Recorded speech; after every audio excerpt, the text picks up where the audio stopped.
Hey there and welcome back to the channel. Today I'm going to show you how to use DxO FilmPack directly from Lightroom Classic. It's the perfect way to give your digital images that gorgeous film look without ever leaving your usual editing workflow. If you love the timeless charm of classic film stocks like Kodak Portra, Fuji, Velvia, then this one's for you. So let's jump in and have a look. So I'm in Lightroom and I've got this cool funky sort of image that I did take. I was playing around with some prisms in the studio, and what I'm going to do is I'm going to take it into FilmPack and give it some really cool looks for film. So all I'm going to do is right click. I'm in the develop module. Right click, go edit in, and I'm going to go to FilmPack 8.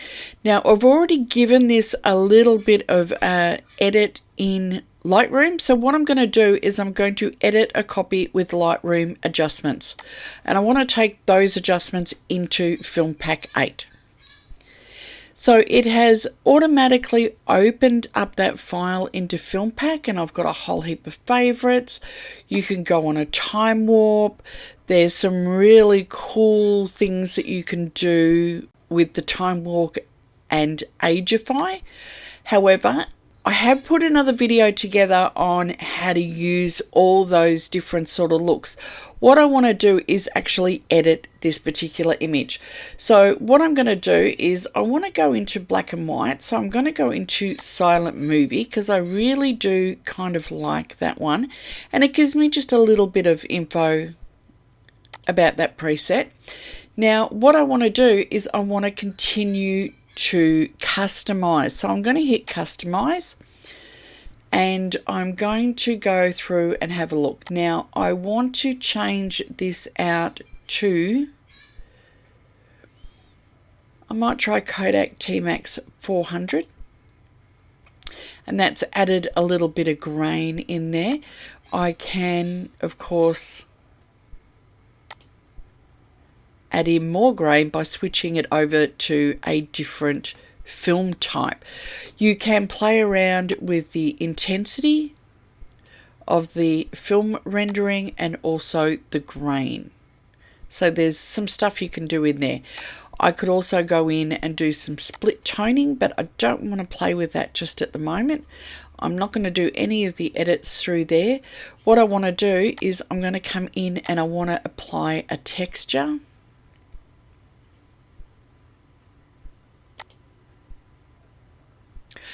Ooh, that looks pretty cool.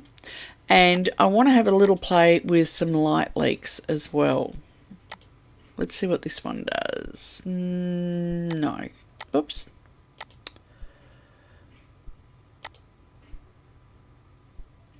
That's pretty cool.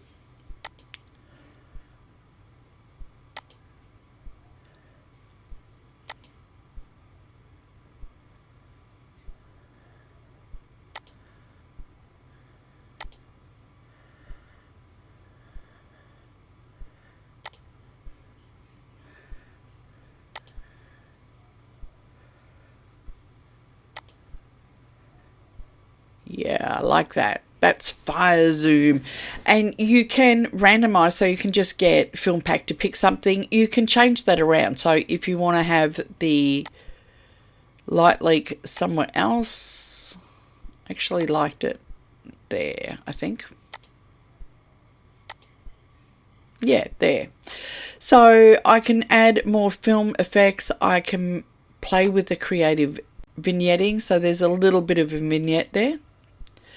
And I can play with blur and things like that. But that's pretty much it for this image. Now, once you have played around with your image in FilmPack and you're really, really happy with it, you can do one or two things. You can save this as a preset. So I'm going to call this time, because why not? I was the creator. And that will then appear in your favorites and your presets. So now what I need to do is I'm just going to hit save.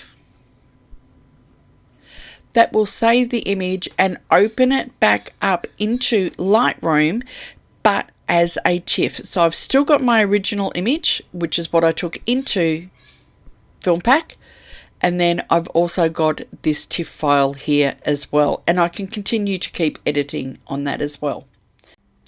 So that's it from me, a quick and easy one for today. If you enjoyed this video, don't forget to give it a thumbs up, maybe even subscribe. If there's something in particular that you want to know about, drop a note in the comments. I will also put a link for FilmPack in the comments as well, and I will put a link for the other video on how to use FilmPack further in there as well.